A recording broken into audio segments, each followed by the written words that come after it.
Hello, everyone. Welcome back to this Hormones in Harmony podcast episode. Today, on the subject of H. pylori, which is something that I have mentioned in a lot of episodes. Even last week's gut health Q&A, someone was asking about this, and just with people's symptoms like bloating, it can be definitely linked. But I haven't done a deep dive on this bacteria on its own, so I wanted to do that. And even just to share with my clients, because a lot of clients end up having H. pylori come back on their stool test. I can now send them this episode to have all the details they need and just to save myself repeating myself.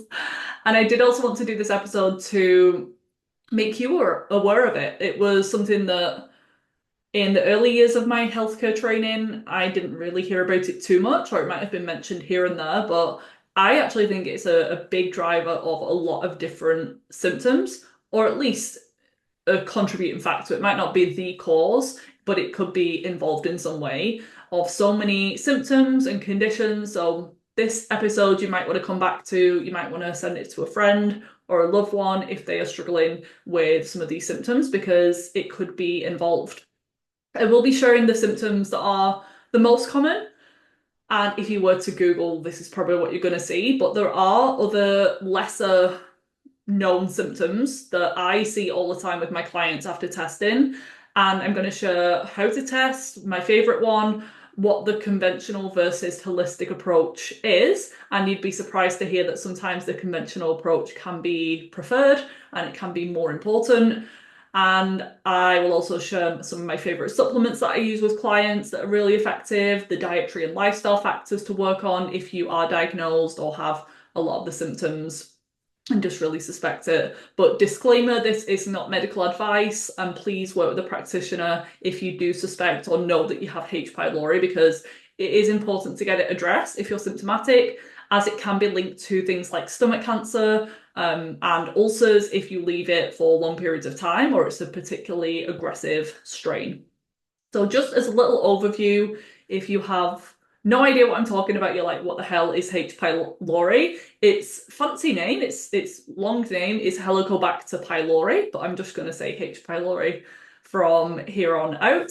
And this is a type of bacteria that infects the stomach, and it can lead to a lot of digestive and gastrointestinal imbalances, including ulcers, gastritis, and even more severe cases and complications like stomach cancer.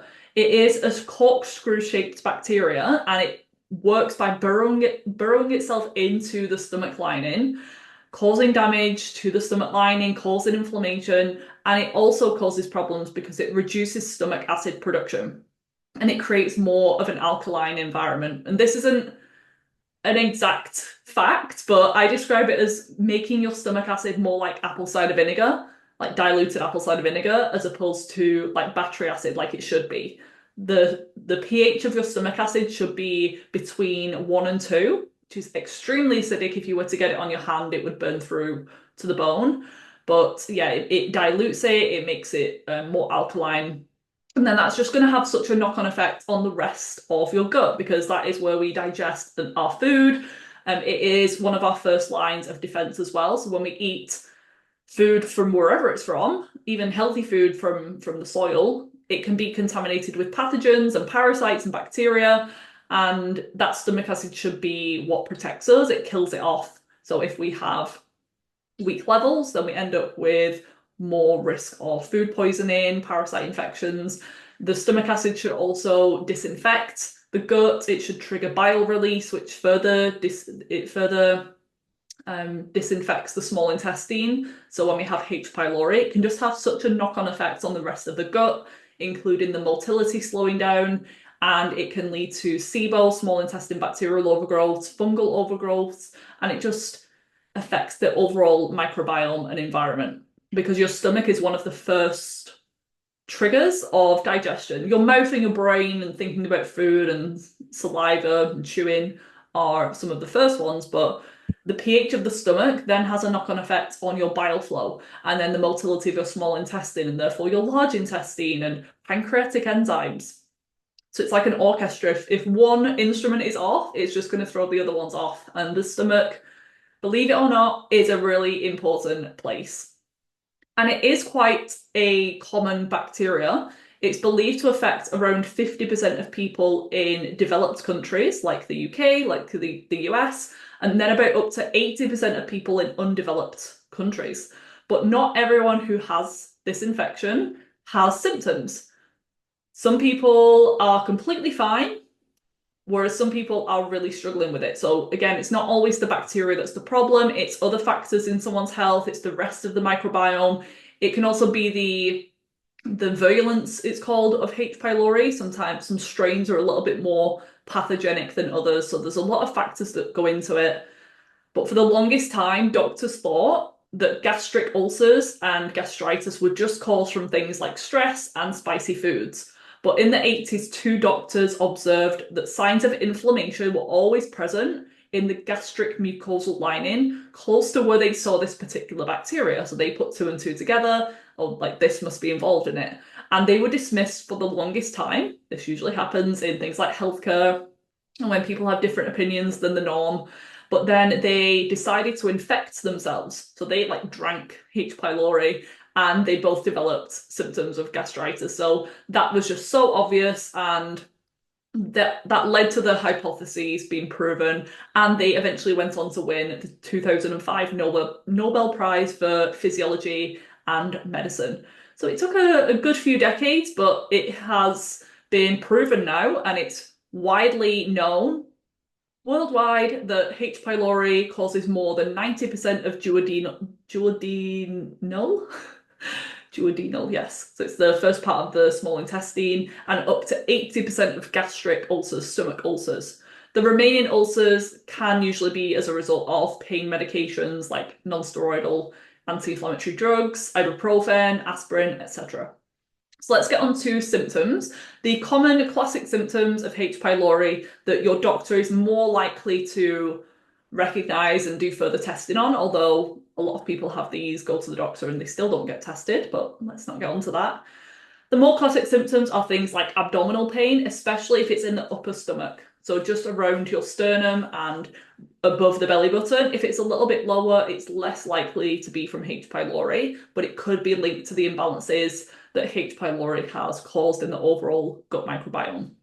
Bloating, feeling full after eating even small meals, frequent burping, nausea or vomiting, loss of appetite, unexplained weight loss, acid reflux or heartburn, dark stools, because this can indicate some bleeding in the stomach, and peptic ulcers. But the lesser spoken about, more widespread symptoms that I see connected quite a lot because of the effect that it has on your stomach acid are things like fatigue, skin issues, acne and rosacea are big ones, headaches and migraines, food sensitivities and all of the symptoms of leaky gut. So it could be joint pain, autoimmunity. Speaking of Hashimoto's, the thyroid autoimmune condition is linked to H. pylori. And when your thyroid's off, it can affect literally every cell of the body. So it's like, what does H. pylori cause? And then what do those things cause as well? It can contribute to hair loss, anemia, histamine issues. This bacteria can be a histamine producer, but then it could also be the impact that it's having on your detoxification pathways, your mineral levels. So the main two reasons that it can cause these widespread symptoms is because you need stomach acid to absorb both minerals, which are the cofactors for all of your enzymes to work. So for your hormones to be turned on, turned off, created, gotten rid of. And then the other thing is your amino acid absorption, your protein absorption. So when we eat something like chicken, it gets broken down into amino acids, and then the body creates more different proteins for things like immunity, blood formation, hormone creation, phase 2 liver detoxification. So that is the main reason it can cause widespread problems, is because of the impact that it has on amino acids and minerals and how they affect everything. So like with anemia, if someone has stubborn anemia, which is really common, just low iron levels, it can be due to just eating a vegan diet and not having enough iron in the diet. But I think a lot of people work on that and they still don't see results. But I would be thinking, what is affecting the absorption of the iron if they are eating red meat a few times a week, or they're taking iron supplements even, it's still not having an effect?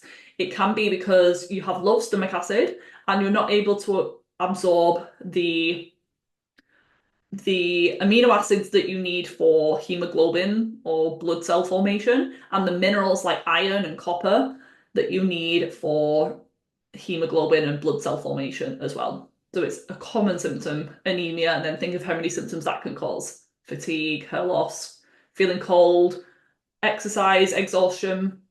So many things. I could go on. The list could be a mile long, but it is important to rule in or out H. pylori because there are a lot of other things that could be contributing. So you might have 3 of those things and still not have H. pylori. I don't want to blame everything on that. But if you haven't yet ruled it in or out, you really need to, because all your other efforts aren't really going to be successful if you haven't got rid of this bug.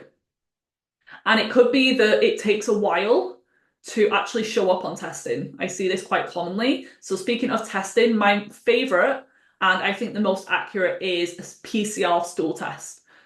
The one that I use is called GI Map by Diagnostic Solutions Lab, and it is available as an add-on, an optional add-on to my Hormone Reset one-to-one package. That will look at the overall presence of H. pylori. Is it there? Is it not?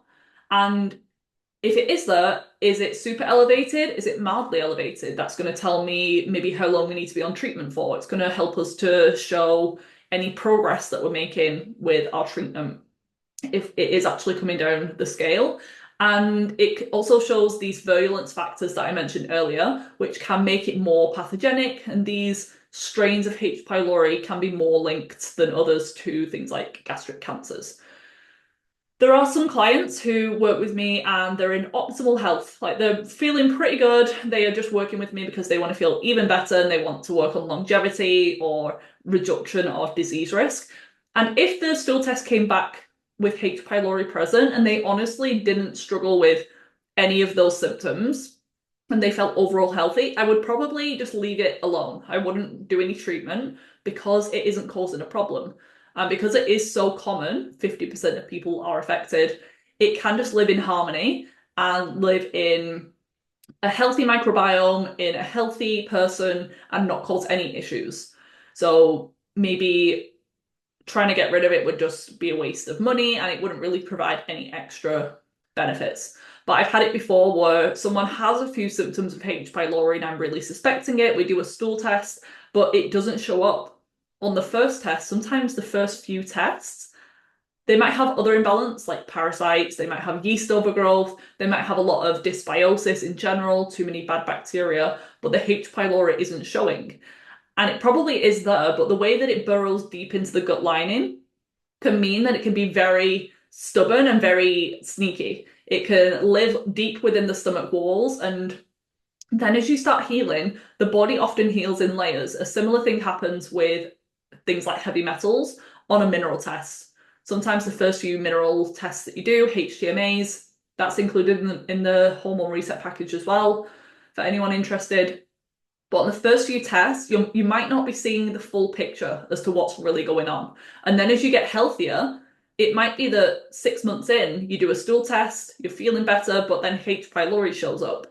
And it's very unlikely that you've just developed it. It's likely always been there causing problems, but your body is now just letting you see it. Your immune system's detecting it. You've cleared another layer of infection from the gut and now it's popping up, and then you can treat it when you know that it's present. I just want to take a quick pause to ask you a really important question. Where do you want your health to be in 6 months' time? More energized, feeling comfortable in your skin and body again, excited for life because you're finally starting to see improvements with your health, or frustrated and depressed because you're still struggling with symptoms, which are taking over your life and stopping you from living life to the full. If you want the first option, you're going to have to do something different. After all, the definition of insanity is doing the same things over again and expecting a different result. If you're DIYing your health, meaning trying to heal yourself through researching, trial and error, wasting a lot of money and time in the process, then you could be sabotaging your results. Would you try and fix your car if it broke and you didn't know what was wrong with it? No. So why are you trying to do it all alone when it comes to the most important thing that we have in our life, our health? Trust me, actually asking for help and investing in yourself saves you time, money, and a lot of stress in the long run. I know you're probably not getting any answers or support from your doctor. I've been there too. That's why I created my 6-month signature hormone reset package. This one-to-one coaching package offers the highest level of support and transformation, as we'd be closely working together to identify and address the underlying root causes of your health issues. Even if you're already eating healthy and taking supplements, there's so much more to healing, so don't feel like you've tried it all. Let me help you figure out what's causing your stubborn symptoms and support your body in healing naturally, which, in case no one has ever told you, is completely possible. Check out my website, which is linked in the episode show notes for more information, and the links to apply or book an enrollment call are there if you want to chat further. If you've been looking for a sign, this is it. There are some clients where they have had a previous H. pylori infection that's been diagnosed and they still have symptoms, and it was never retested to confirm that it was gone after treatment. So we just go in and assume that it's still there, because some of the treatment can be completely harmless. Like, it doesn't really matter if you don't have it, it's just not going to work if you don't have it. So it's not going to be too much of a waste, and it can be cheaper than actually doing a stool test, is to just see how you feel. Are you improving when you do treatment? Do you feel better during and after? Then you've pretty much got your answer with that. So just be mindful, if you have tested before, even if it hasn't shown up and you're still symptomatic, it's worth testing again. And same thing with mineral testing and heavy metals. They might pop up a year in, and that would actually be a sign of improvement because your body is better at detoxing. There are other testing methods available, including breath tests and stool or blood antibody testing, and then finally having an endoscopy with a biopsy in there, but no test is 100% accurate. I would say you need a combination of symptoms plus testing, sometimes multiple tests, if you're really not sure, to confirm. And it's like with most other pathogens or infections too, the overall terrain is the most important thing. We don't want to just think that these bugs, these bacteria are the problem. They can be. They can be nasty bacteria and parasites that we pick up and they just cause problems, but usually it's the overall terrain. Definitely with this bacteria, because of how common it is. Like, why is it that everyone isn't really sick with gastric ulcers? And the virus the past few years is another example. Why was it just like a minor flu for some people and then fatal for others? It comes back to the overall terrain. So you always want to look at why you contracted it in the first place, why you think it's becoming a problem.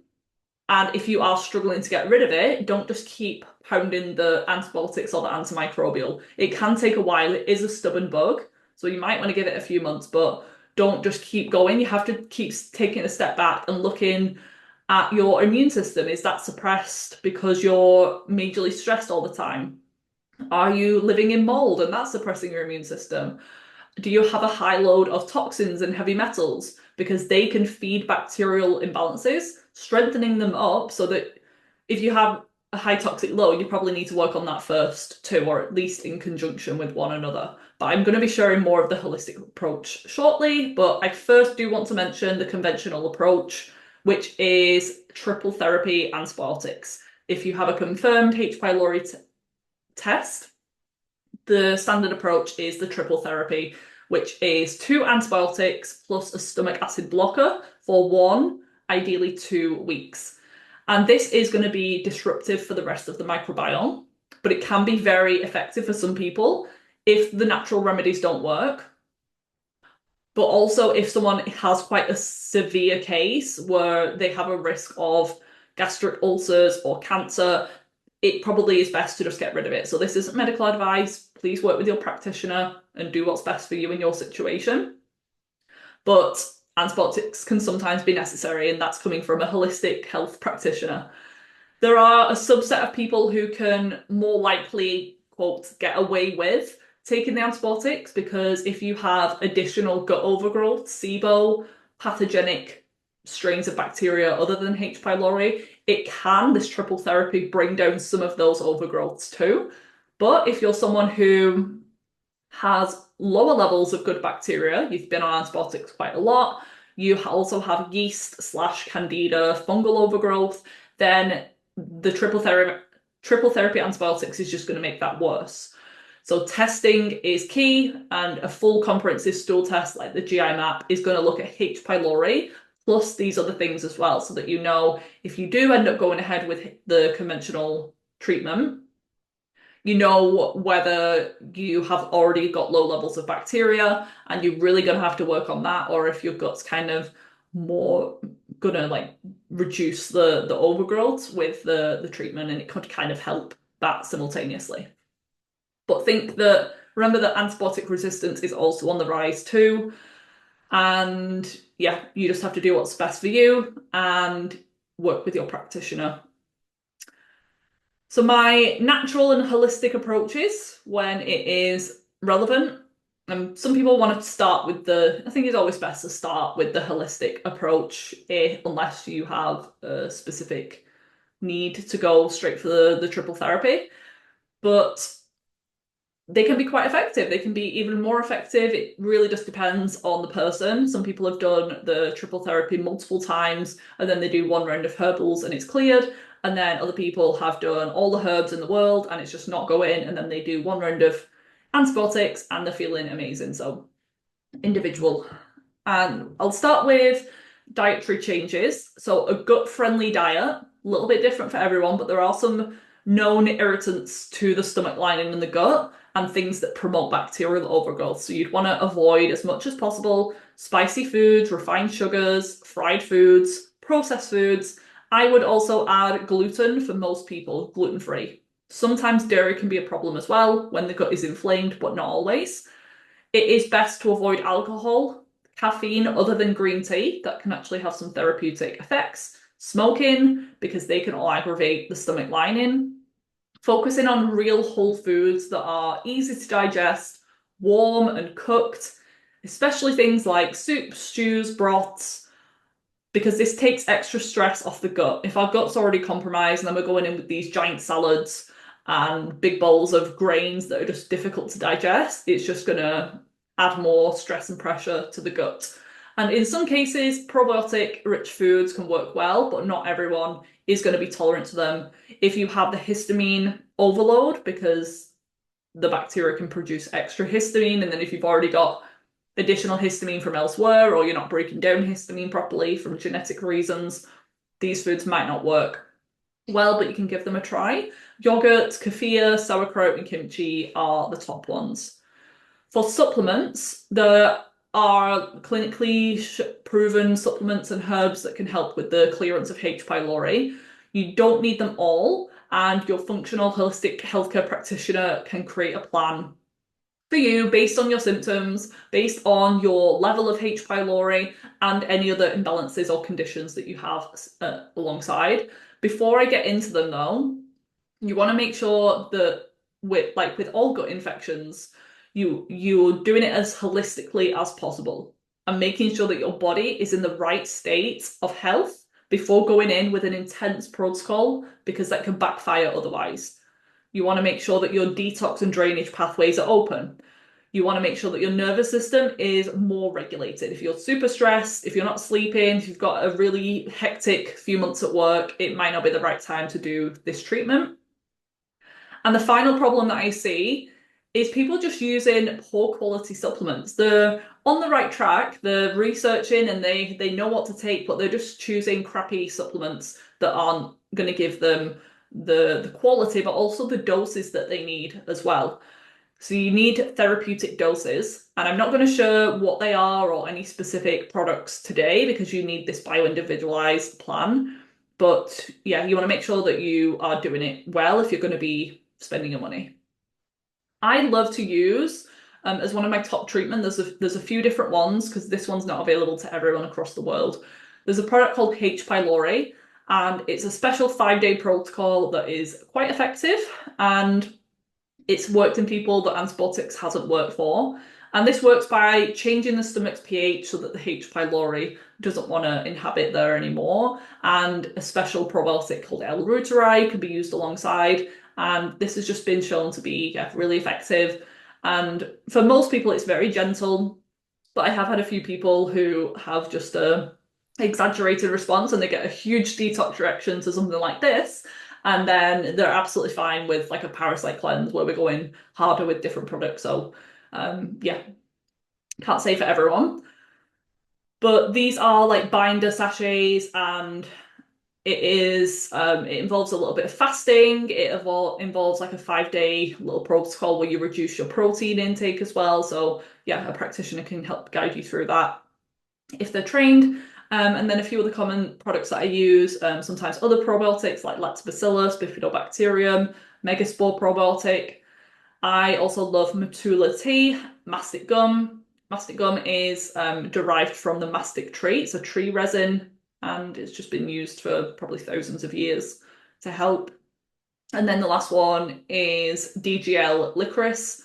This can help to heal and soothe the stomach lining while you have H. pylori, and definitely after you've treated too. Usually those things for me do the trick after a few rounds, and either at the same time or after, you want to work on repairing that gut lining that's been damaged. There are a lot of blends on the market that include things like mastic gum plus zinc carnosine, turmeric, slippery elm, marshmallow root. So it's just about finding which blend is going to be best suited. And there are foods that you can increase. So if you're not sure, you can even just see how you get on with an increased intake of these foods, but I've not seen that it's enough on its own, just changing your diet to get rid of H. pylori. These stronger, more specific supplements are often required. So the foods that you can increase are broccoli sprouts. These are high in a compound called sulforaphane. You can take that as a supplement as well, a compound known to have potent antibacterial properties. Garlic, another broad spectrum antimicrobial, which supports the immune system too. Manuka honey has antimicrobial properties, and it might help to suppress H. pylori specifically. Cranberry juice can, similar to UTI prevention, maybe help the bacteria from adhering to the stomach lining. Cabbage juice is a special one. This contains a nutrient called vitamin U, and it's just very protective against the stomach lining, helping that mucilaginous layer regrow. Ginger is anti-inflammatory, antimicrobial. It can soothe the stomach and potentially inhibit bacterial growth. It might have biofilm disrupting effects too. In some cases, adding a biofilm disruptor can be useful. If that infection's been there for a long time, it can create these defenses that are part of what keeps it from being detected on stool tests initially. But as you break down that biofilm, then sometimes it pops up. So yeah, ginger has natural biofilm disrupting abilities. And then green tea, I mentioned earlier, is the exception to the caffeine-free rule because it contains catechins, which are also believed to inhibit H. pylori growth. So a few cups of green tea. The other tea was matula tea, which is a blend of special herbs that have been shown to clear H. pylori. And then lifestyle-wise, general things that you probably heard about stress management, but it's so important. Chronic stress, if you don't work on that whilst you're doing all of these fancy products, it's gonna affect your stomach pH, like it's gonna shut down digestion, it's gonna move blood flow away from the gut. So working on regular stress management practices, whether it's for you, it's breathing exercises, meditation, yoga, slowing down your workload. There's a book that I read very early on in my practitioner journey. It's called Why Zebras Don't Get Ulcers. People used to talk about this book all the time, and I've just not heard it being mentioned. So I can't remember exactly what it's about, but I think it's just about stress and how zebras in the wild, they go through these hugely stressful events like being chased by a lion, but then they do their shaking, they regulate their nervous system, and then within maybe half an hour, they're absolutely fine. They're back on the savannah, they're walking around, they're absolutely chill. Whereas humans, we carry that stress around with us and we're constantly on edge. We're thinking about the next lion that's going to come along. I'm pretty sure that's the premise of the book, but please read it and let me know if that's wrong. I could be completely off. But I remember thinking it was a good book. Then sleep hygiene. If you're not sleeping well, your body's not going to be healing, detoxing, your immune system's going to be off. Hydration is key. because you need it to flush out toxins. But I'm also thinking in terms of the hydration of your gut lining.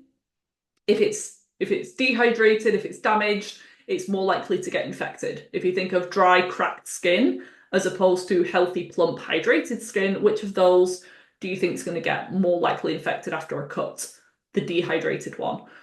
So making sure that you have good mineral balance, good quality water, and mineral deficiencies are likely involved because of that stomach acid malabsorption. You're not going to be even absorbing all of the amazing nutrients that you're eating. So it's maybe worth doing a HTNA alongside. So this is included in the one-to-one package, the test that's included in there for everyone. And you want to make sure that your sodium and potassium especially are at least being supported to get that gut repaired as quickly as possible. Sometimes eating smaller, more frequent meals can be helpful if someone has those more classic GI symptoms, so a lot of pain, ulcers. If you have more acne or bloating, you might not need that. You might do better with 3 meals a day. But it can help to stop overwhelming the stomach and just space the meals out a little bit more. Mindful eating, say this in every episode, chewing your food thoroughly, slowing down, eating in a relaxed state, and then just avoid eating late at night.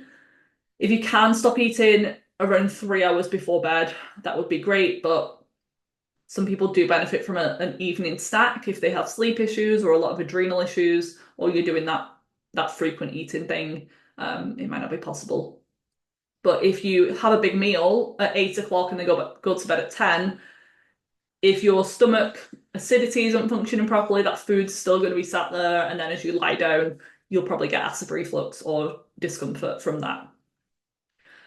So there we go, a big deep dive into H. pylori. Remember, if you're wanting access to functional lab testing to investigate this for yourself, or if you know you have H. pylori, you're not really getting anywhere with the conventional approach, and you want a holistic health practitioner in your corner to help you with all the things, like investigating infections, you want to work on the supplements, you want to do other testing, then I'm your gal. Whether it's acid reflux, chronic bloating, or acne you're dealing with, my 6-month hormone reset package, which is my one-to-one signature program, is going to be linked in the show notes if you're wanting to learn more. And spaces are filling up now for the end of 2024. Can you believe we are almost in November? It's crazy.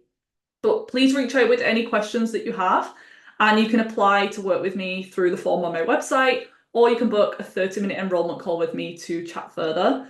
Remember, clearing H. pylori or other chronic symptoms can completely change your life and relieve so many of your symptoms. So it's time to stop throwing spaghetti at the wall to see what sticks and get some professional help. I would love to be that for you.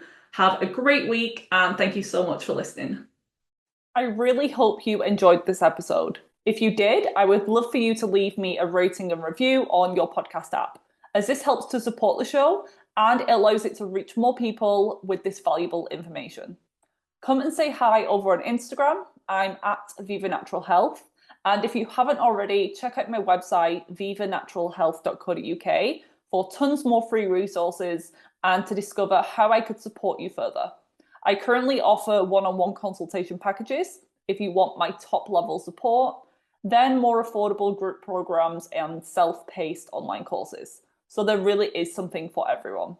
Enjoy the rest of your day, and I'll see you back here next week for another episode.